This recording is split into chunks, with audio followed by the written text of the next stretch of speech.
বিসমিল্লাহির রহমানির রহিম। আমাদের মাধ্যমিক স্তরের জীববিজ্ঞান অংশে আমরা শ্বাস যন্ত্রের বিভিন্ন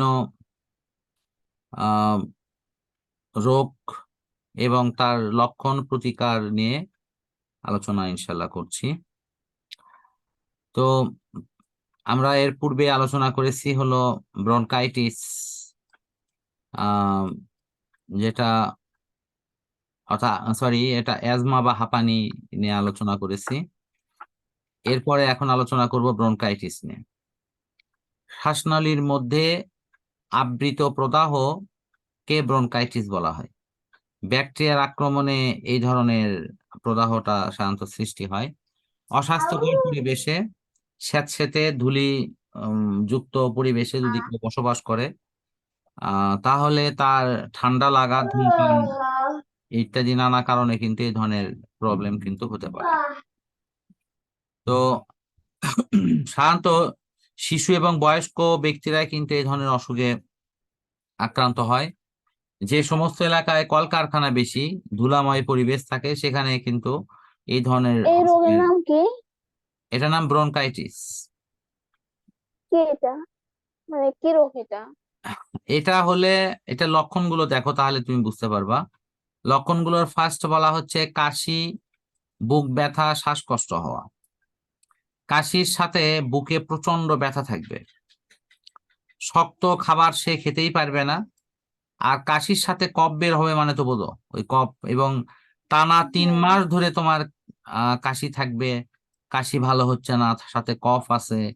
এবং এই ধরনের অসুস্থতা সাধারণত 2 বছর পর দেখা যায় এবং এক ধরনের ক্রনিক অবস্থান অনেকের হতে পারে। এর অর্থ হলো যে রুগী একবার যদি মানে ঠান্ডা লাগে, এই ঠান্ডাটা সহজে ভালো হয় না।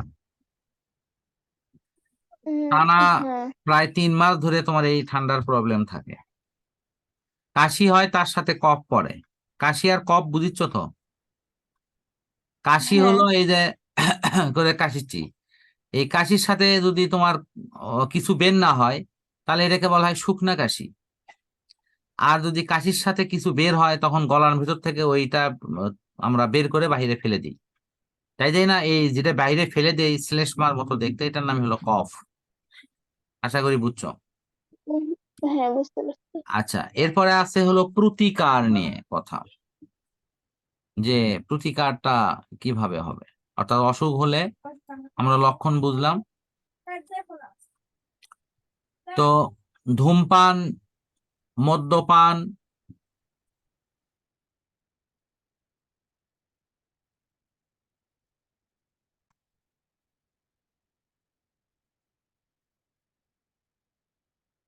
দাও,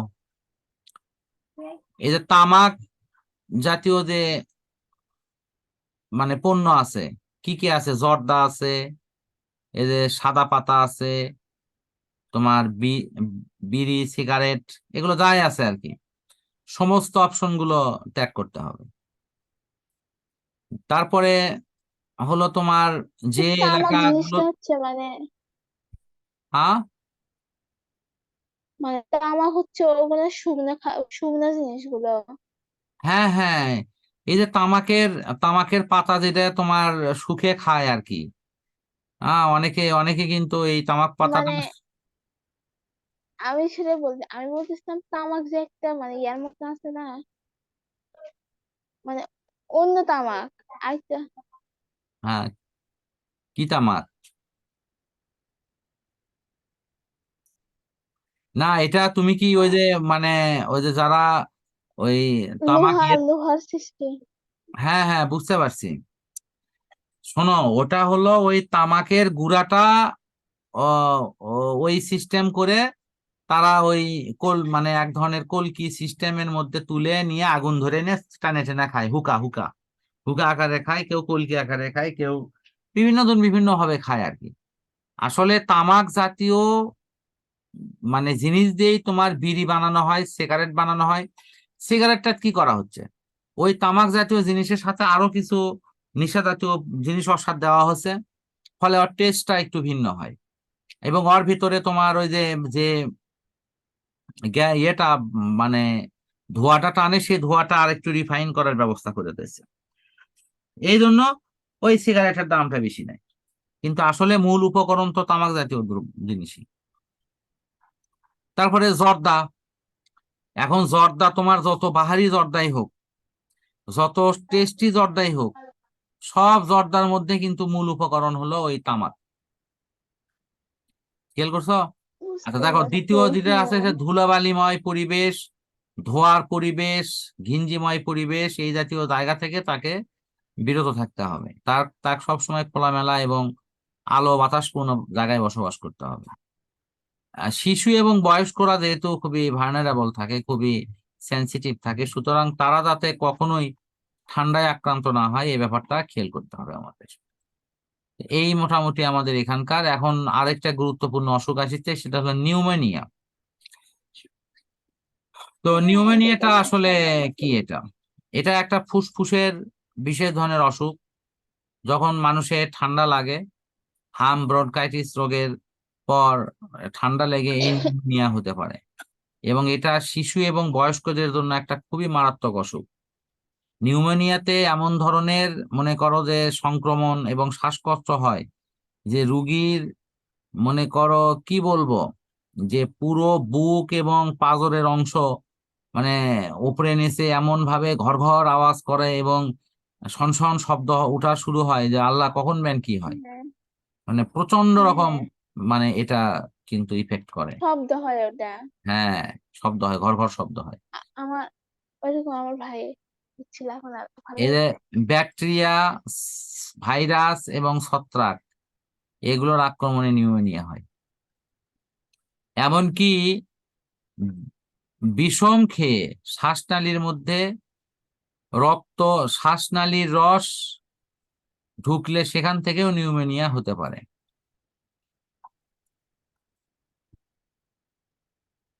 ফুসফুসের শ্লেষ্মা জাতীয় তরল পদার্থ জমে কফ সৃষ্টি হওয়া, কাশ এবং শ্বাসকষ্ট হওয়া, দেহের তাপমাত্রা বৃদ্ধি পায় এবং প্রচুর জ্বর ওঠে, চূড়ান্ত পর্যায়ে গেলে বুকের মধ্যে ঘর ঘর আওয়াজ হয় এবং মারাত্মক শ্বাসকষ্ট হয়। এই আওয়াজ দেখে কিন্তু সবাই এটা তখন ট্রেস করে যে এটা নিউমোনিয়া হয়েছে। প্রতিকার।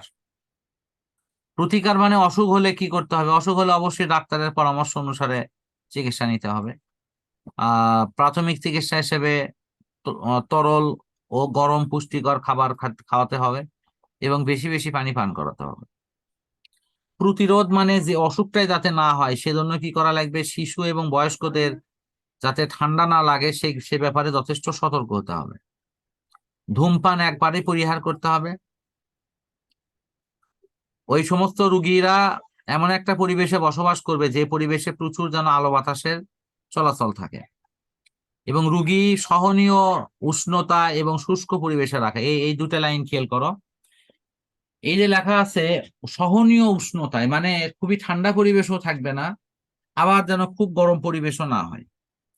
দ্বিতীয় হলো শুষ্ক পরিবেশ। শুকনো পরিবেশে রোগ জীবাণু কম থাকে, ভিজা স্যাঁতসেঁতে পরিবেশে রোগ জীবাণু বেশি থাকে, এটা একটু মাথায় রাখো। এবং যারা স্যাঁতসেঁতে এবং ঘিঞ্জিময় পরিবেশে থাকে তাদের কিন্তু হৃদরোগ, বিশেষ করে রোগ জীবাণু বেশি হ্যাঁ, হয়। অনেক রকম অসুখের কিন্তু আক্রান্ত হওয়ার ঝুঁকি থাকে। এরপরে অসুখের নাম হলো যক্ষ্মা। আগে বলা হতো যার হয় যক্ষ্মা, তার নাই রক্ষা। কিন্তু হুম। এখন বর্তমানে উন্নত চিকিৎসা আবিষ্কার এবং এই যক্ষ্মার টিকা সহ নানাবিধ চিকিৎসার কারণে এটি এখন মারাত্মক, যে পরিণতিগুলো আগে মানুষের ঘটতো সেটা এখন অতটা আল্লাহর রহমতে হয় না। আল্লাহর অসীম দয়ায় ওই অসুখের ওই ওষুধ বা ওই ধরনের টিকা এবং ওই ধরনের পরিচর্যার ওসিলায় আল্লাহ তাআলা এই অসুখগুলো থেকে এখন মানুষকে অনেক অনেক আগের চাইতে মানে সুবিধা দিয়েছে আর কি। যারা অধিক পরিশ্রম করে, দুর্বল, স্যাঁতসেঁতে অস্বাস্থ্যকর পরিবেশে বসবাস করে, অপুষ্টিতে ভোগে, যক্ষ্মা রোগীর সাথে বসবাস করে, তারা সহজে এই রোগে আক্রান্ত হয়।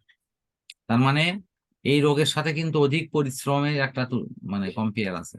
প্রচুর পরিশ্রম করে কিন্তু বিশ্রাম নেয় না, খালি দৌড়ি ছুটাছুটি এর উপর থাকে।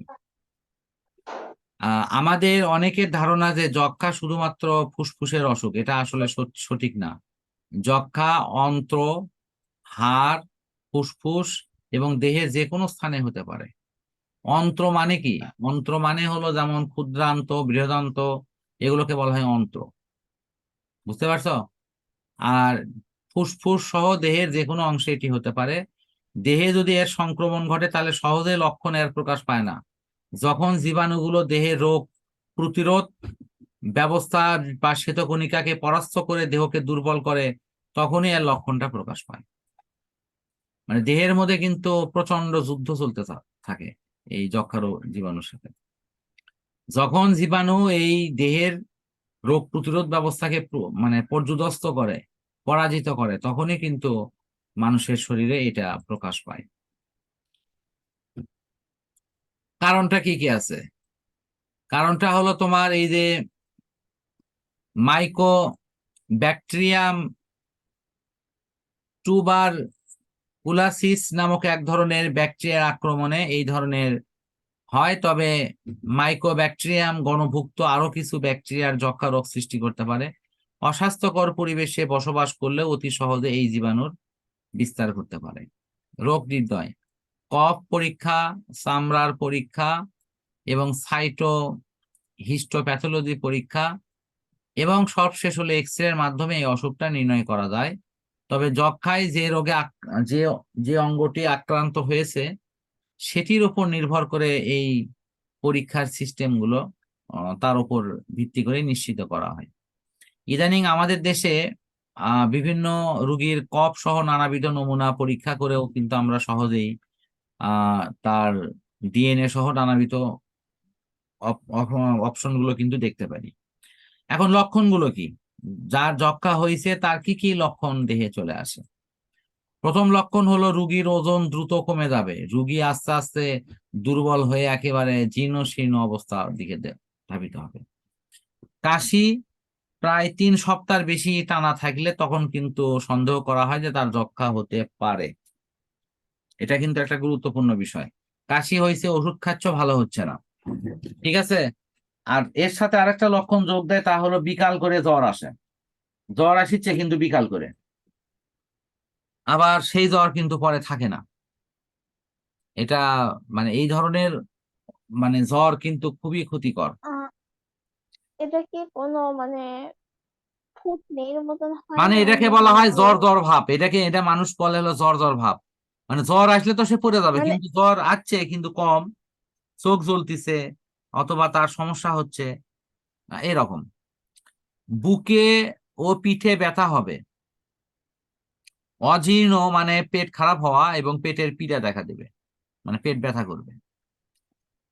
আহ প্রতিকার মানে অসুখ হওয়ার পর অবশ্যই, অসুখ হওয়ার পর কি করবা?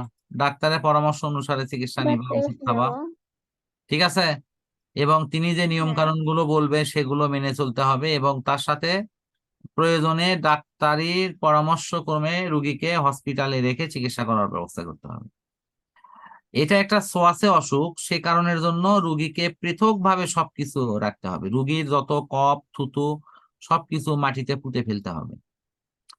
রুগী দ্রুত যাতে সুস্থ হয়, ওষুধ খাওয়ার পাশাপাশি তাকে ভালো ধরনের খাবারের ব্যবস্থা করে দিতে হবে, যাতে করে তার শরীরটা দ্রুত রোগ প্রতিরোধী ব্যবস্থা সে গ্রহণ করতে পারে। প্রতিরোধ যাতে করে এই অসুখটা না হয়, সেজন্য কি কি করা যেতে পারে? এই জন্য আমাদের প্রথম কাজ হলো যক্ষ্মা প্রতিরোধক যে বিসিজি টিকা, এটা জন্মের পর থেকে 1 বছরের বয়সের মধ্যে এটা দিতে হবে। আর বিসিজি টিকা শিশুদের প্রাণঘাতী যক্ষ্মা থেকে সুরক্ষা দিলেও বড় হলে তা সাধারণত অকার্যকর, তার কার্যকর থাকে না। তাই শিশু বয়সে টিকা দিলেও আজীবন সুরক্ষা পাওয়া বেশ কঠিন। বর্তমানে দেশের বিভিন্ন কেন্দ্রে এই টিকা দেওয়ার ব্যবস্থাগুলো কিন্তু আছে। আচ্ছা, আমরা মোটামুটি শেষ দিকে চলে আসছি। এটা হলো ফুসফুসের ক্যান্সার। এটা হলেই মনে হয় প্রায় শেষ হয়ে যাবে, দেখছো? শেষ করে দিই এটা। হ্যাঁ, শেষের আচ্ছা, দিকে দেখি। ফুসফুসের ক্যান্সারটা কি? প্রথম কথা হলো ক্যান্সার মানে কি? ক্যান্সার হলো এমন একটা অসুখ যে অসুখের ফলে কোনো একজন মানুষের শরীরে তার বিশেষ অঙ্গ থেকে যে কোষের প্রবৃদ্ধি সেটা আনকন্ট্রোলেবল হয়, অর্থাৎ অনিয়ন্ত্রিত কোষের বৃদ্ধির নামই হলো তোমার ফুসফুসের ক্যান্সার। অর্থাৎ অনিয়ন্ত্রিত কোষের বৃদ্ধি, তা এই অনিয়ন্ত্রিত কোষের বৃদ্ধির বিষয়টা একটু দেখো, যে এই যে আমরা আমাদের শরীরে বিভিন্ন রকম টিউমার, তারপরে কোনো অংশ বিশেষভাবে ফুলে যাওয়া এরকম হয় না? হ্যাঁ। এই যে এই জাতীয় বিষয়গুলোই কিন্তু ক্যান্সার। মানে ক্যান্সার হলো অনিয়ন্ত্রিত কোষের বৃদ্ধি, যার ফলে পিণ্ড তৈরি হয় এবং আমাদের গ্রাম্য ভাষায় আমরা টিউমার বলে থাকি। বুঝতে পারছো কি? আচ্ছা, এটা কি কারণে হুম। হতে পারে? বায়ু যদি দূষণযুক্ত জায়গায়, বিশেষ করে যে সমস্ত পরিবেশে তোমার এই যে অ্যাসবেস্টাস, আর্সেনিক, ক্রোমিয়াম, নিকেল, বিভিন্ন কঠিন ধাতুর গুঁড়া মানে ঘুরে বেড়াচ্ছে, এরকম জায়গায় যদি থাকে, এটা কোথায় আছে? এটা দেখো, শহরের মধ্যে যে সমস্ত এলাকায় লোহা কাটাকাটি হয় অনবরত, মেশিন দিয়ে লোহা কাটা হচ্ছে, লোহা গুঁড়া আকারে কি ছড়িয়ে পড়ছে না? আর হ্যাঁ। সেই জায়গায় যদি তোমার মানে প্রশ্বাসে, বায়ুতে কোন রকম মুখে মাস্ক থাকা বা অন্য কোনো প্রতিরোধ ব্যবস্থা না থাকা অবস্থায় আম, প্রবেশ করলে, তখন দেখা যাচ্ছে ওই বায়ুর সাথে ফুসফুসে তোমার বিভিন্ন ধাতব পদার্থ প্রবেশ করে এবং এই কারণে সেগুলো ক্যান্সারে জীবাণু তৈরি করে। যক্ষ্মা বা অন্য কোনো নিউমোনিয়ার ফলে এক ধরনের ক্ষত যখন সৃষ্টি হয়, সেই ক্ষতর চিকিৎসা না হলে তখন সেটি ক্যান্সারের রূপ নেয়। লক্ষণ: ফুসফুসে ক্যান্সারের লক্ষণ খুব দ্রুততার সাথে নির্ণয় যদি হয় এবং তার চিকিৎসা করা হয়, তাহলে আহ, এটা কিন্তু ইনশাল্লাহ অনেকটাই নিরাময়যোগ্য হয়। বাট এটি যদি অনেক দেরিতে ধরা পড়ে এবং একটা মানে অনিয়ন্ত্রিত অবস্থায় যদি এটি চলে যায়, তাহলে সেটিকে চিকিৎসার মাধ্যমে হয়তো অনেকটা কন্ট্রোল করা যায়, বাট এটি সম্পূর্ণরূপে ভালো করা তখন অনেক বেশি কঠিন হয়ে যায় বা সময় সাপেক্ষ এবং ব্যয় সাপেক্ষ হয়ে যায়। তো প্রতিকার হলো রোগের লক্ষণগুলো প্রকাশ পাওয়ার সাথে সাথে ডাক্তারের পরামর্শক্রমে ওষুধ গ্রহণ করা এবং প্রয়োজনে রেডিও থেরাপির মাধ্যমে, বিকিরণ চিকিৎসার মাধ্যমে ক্যান্সার জীবাণুর যে কোষগুলো সেটিকে ধ্বংস করা। কি বুঝতে পারছো? হ্যাঁ। লাস্ট হলো প্রতিরোধ। প্রতিরোধ মানে কি? যে কাজগুলো করলে যাতে এটা এই অসুখই না হয়। 1 নম্বর কি? এই যে ধূমপান, মদ পান না করা, অতিরিক্ত চর্বি জাতীয় খাদ্য না খাওয়া, নিয়মিত ব্যায়াম করা, আর পরিমাণ মতো শাকসবজির খাওয়ার অভ্যাস তৈরি করা। তো এর মধ্যে আমাদের শাকসবজি খাওয়ার অভ্যাসটা অনেকেরই খুব ভালো থাকে না। তুমি কি শাকসবজি খাও? হ্যাঁ। হ্যাঁ, সবজি খাওয়াটা ভালো। সবজি যত খাবা, সবজি। তোমার উম, মানে দীর্ঘদিন সুস্থ থাকার যে প্রবাবিলিটি, এটা অনেক বেশি বৃদ্ধি পাবে। যারা বেশি মাছ আমার মাংস, বাসায় সবাই মানে হ্যাঁ, যারা শাকসবজি বেশি খায়। মাছ মাংস খায়, যারা বেশি আমিষ জাতীয় খাদ্য বেশি খায়, তাদের আয়ুষ্কাল কিন্তু কমে আসে। আমিষ জাতীয় খাদ্য খেতে হবে, বাট এটি পরিমাণ মতো। কিন্তু যারা রাফিড জাতীয় এই শাকসবজি বেশি খায়, তাদের আহ মানে শরীরের যে স্ট্যামিনা এবং শরীরের যে আহ নানাবিধ ক্ষতিকর প্রভাব, এটা অনেক কমে আসে। স্ট্যামিনা বৃদ্ধি পায় এবং শরীরের যে স্বাভাবিক প্রবৃদ্ধি এবং সুস্থতা থাকার যে প্রবণতা, এটা অনেক অনেক বেশি ভালো হয়। ঠিক আছে, আজকে আমরা এই আলোচনা শেষ করছি। পরবর্তীতে ইনশাল্লাহ অন্য অধ্যায় নিয়ে আলোচনা করব।